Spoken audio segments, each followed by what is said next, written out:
vi har planlagt. Fordi der skal også være tid til lige indbyrdes at snakke det sammen. Og der er en praktisk bemærkning om... at jeg kunne give besked om, at kunne eller ej, fordi der var til mange arrangementer i den her weekend, men det lykkedes alligevel at komme ud og være med i en god sags tjeneste, som det jo er, i og med, at man prøver at skabe noget opmærksomhed omkring Forsvarsmuseet. Og det er jo rigtig, rigtig rart at se, at så mange har taget imod den indbydelse til at komme her i dag. Så jeg synes egentlig, det var en god sags tjeneste, og derfor har jeg også prøvet at sætte mig til at komme her. Og jeg har både nu og også tidligere bakket op om ideen med at få lavet det Forsvarsmuseum. Og du og jeg har kæmpet en kamp, og også haft Søren Eriksen med, mens det var ham, der sad på kassen og på bygningerne, for at prøve at se, hvad er det for muligheder, der er her på samme gang. Jeg vil bede om at fortælle om, hvorfor skal vi have et Forsvarsmuseum. Undskyld min stemme, men det er ikke øl, det er kilo. Men hvorfor skal vi have et Forsvarsmuseum? Det skal vi da, fordi vi har ikke noget.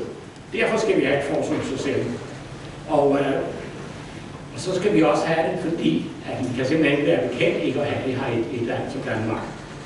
Og vi skal have det, fordi at vi har så meget udlandet kan lære os, som Striber så ganske udmærket illustreret for os før.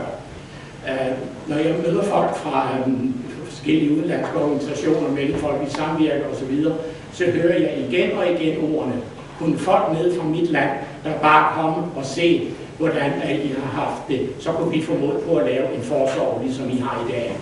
Jeg synes, det sker af og til, men det forekommer aldrig, at normale kvinder gifter sig med åndssvage mænd, så er det ikke kun slutte af.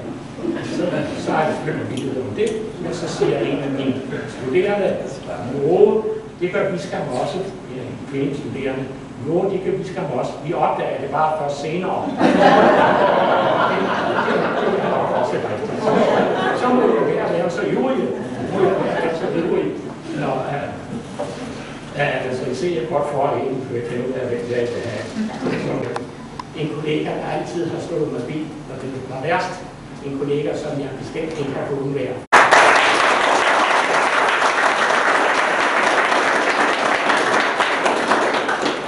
Ja, jeg fatter lige kort, det der står jo her på. Det er der, fordi jeg skal ikke gøre det så langt. Men i hvert fald Erling, han er en ildsjæl, det ved vi alle sammen. Men vi ved jo også godt, at ildsjæle, det er sådan nogle hvor man samler fuglebælge til glansbilleder. Og Erling, der er ikke noget ord for det, som Erling har stået for gennem mange, mange år.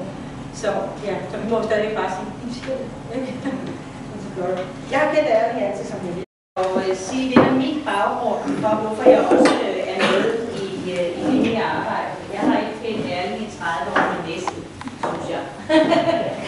Det er sådan, at jeg er formand for Landsforeningen Lev, men jeg er vestsjællænder, og jeg som 19-årig kom jeg hjem efter et år i udlandet, og så gik jeg og gået i skole i Slagelse, så jeg tilknyttet hertil. Men så gik jeg sådan og funderede lidt over. Når I har læst det, der ligger på bordet, så går vi videre. Inden jeg starter, så vil jeg godt lige læse. Nu snakker vi lige om gamle dage. Jeg har et lille billede her, en artikel, jeg tror det er en fra Korsaren, eller hvad det er, midt i 1800-tallet. Der har illustreret siden, tror jeg det er. Der står, se for Luz, nej, det er det ikke. Det er et menneske, der har en sygdom. Og det var forskellen på os og det gamle plejevæsen, at vi fremhævede mennesket. Vi behandler ikke sygdommen, vi behandler mennesker, som reducerer sygdommen ofte til ingenting. Så er der til frenologi. Ved at måle hovedets form kunne man beregne, hvilken mentalitet at man havde inde i hovedet. Det er en videnskab, der hedder frenologi, og der er doktorgrader og professorstillinger i faget, men det er fugt det hele. Men altså, videnskaben, hvem kan sætte sig op imod det? Give hjælpe på, men når vi får dagcenterloven i løbet af 1970'erne, så ser vi, at mange af dem, der så kom i beskæftigelse, eller at dem, der kom i beskæftigelse, så bliver de ikke aggressive og selvdestruktive længere. Så over på den lukkede afdeling, hvor han fik tæv dagligt, og hvor han var aggressiv og voldsom og ikke til at omgås. Rigtig både sindssygt og åndssvagt, det skal jeg da lige lov for. Men da han så kom over på Christiansens Venstre og kunne sidde og sy rygetæpper, og folk stod i en lang række bag ved ham, vil jeg så få det der? Nej, det skal plejemor have. Vil jeg så også den facet af dansk kulturhistorie. Så Nu vil jeg afsløre det.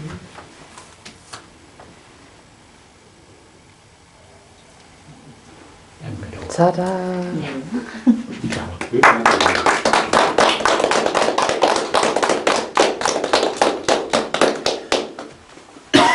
Der står i teksten, efter mange års ihærdig indsamling grundlagde Erling Christensen Dansk Forsorgsmuseum i 1980. Formålet var, at fortidens forhold aldrig må blive glemt. Ja. Tak for det. Det klarer vi jo rigtig fint. Tak. Ja. Nu står jeg her lidt ved siden af mig selv. Så vil jeg gerne benytte lejlighed til at sige tak for de pæne ord, de sande ord. Du rammer det jo lige præcis. Så vi skulle tro, at vi to arbejdede sammen i 30 år. Men det var de rigtige ord på det rigtige sted. Så tak for det. Sende noget materiale ud, noget oplysning omkring, hvis man forestiller sig en miljøforening til forskellige boligselskaber og forskellige kommuner, som arbejder med miljøfunktioner. Det kunne godt være, at der var nogen der, der ville gå ind og støtte. Det kan jeg godt forestille mig. Ja, og vi har jo det her. Man har jo ikke kaldt handicap, men der er jo også andre steder i landet, hvor man arbejder på at have en samling af museum. Ja, det er jo lokalt. Altså det er jo netop det her adskiller sig ved at være et landsdækkende. Altså det her er ikke Slagelse eller Anders Venne bare. Det er simpelthen, det skal være sådan, at vi dækker det, som man kan sige, det er det forsorgen og fortæller den, og fremadrettet jo følger hele udviklingen i Danmark, kan man sige, videre, ikke? Og det her viser det. Fordi det ligger her, hvor det nu ligger, og derfor er det selvfølgelig knyttet op på det, vi kalder Anders Venne. Men forskning og så videre skal være landsdækkende. Så det adskiller sig fra Rivelund, hvor man nu har sådan et sted, hvor man også har lavet museet. Udelukkende er udstilling af det, der var engang. Det, der er her, det er jo alt det materiale også, altså, som er med til at gøre det specielt. Jeg har virkelig sagt noget. Jeg vil godt lige fortælle lidt om, hvad det er, vi er oppe imod. Fordi Det er godt det der med at vente på, at det bliver anerkendt. Det skal vi jo ikke. Altså det som den ansøgning, som projektbeskrivelse, som er i trykken i øjeblikket, bliver sendt ud nu her i slutningen af den her måned. Og der er det så, at AP Møllerfonden giver hurtigt enten et ja eller nej, altså om man vil arbejde med. Og så er det jo, altså det er jo lige sådan, Trygfonden har vi været i, de vil gerne give til registrering, men de giver ikke til bygninger og sådan. Så det vi har brugt tiden på, det er at finde ud af, hvor er det, det vil være bedst at gå ind og søge. Og så det bliver herhen i efteråret, vi søger fondene.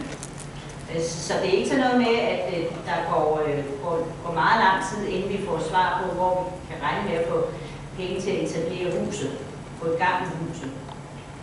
der er nogen, der kender A.P. Møller, firmaet, så har jo brug jeres indflydelse. Der er i A.P. Møller, der er jo et udviklingscenter, et unge menneske. Så et andet sted. Har vi jo lige lavet en fin bygning over på Sorø. Måske hvor jeg er, ikke? Og når jeg så kan få en mindre fremtræden, så vil jeg komme med alligevel. Men det her, det har kørt lidt på de høje navler i vores tid. Og der er nogen, der siger til mig, at jeg kan lidt på procent. Det var sådan det bedste. En lille smule interesseret er meget interesseret i alt det, som vi har fået fortalt her. Jeg ved, der er stor opbakning på. Man kunne så også godt, hvis det var sådan, så kunne man så sige, jamen okay, dem, der er interesseret, kunne få et mellemsbevis eller mellemskort, og så betale, hvis jeg tænker også på Erlings udgifter. Jeg synes ikke, de er rimelige, at han selv skal lægge penge ud. Hvis så det kunne hjælpe, måske en lille smule i kassen, der så man gav et mellemsbidrag på deres slut. Vi sætter ved, men nogle gode til mennesker, der vil være med til at køre den på den. Og så kører det på det. Tak skal du have. Jamen, jeg tænker bare på, om man skulle måske prøve at få sådan nogle unge mennesker sådan noget og markedsføring til at kigge på det. Så man ligesom ligesom, vi ved jo alle sammen i dag, at alle firmaer støtter bare en arbejdsplads, vi har en masse støtter. Jeg tænker på, om man ikke skal markedsføre projektet. Et eksempel, så synes jeg, at det er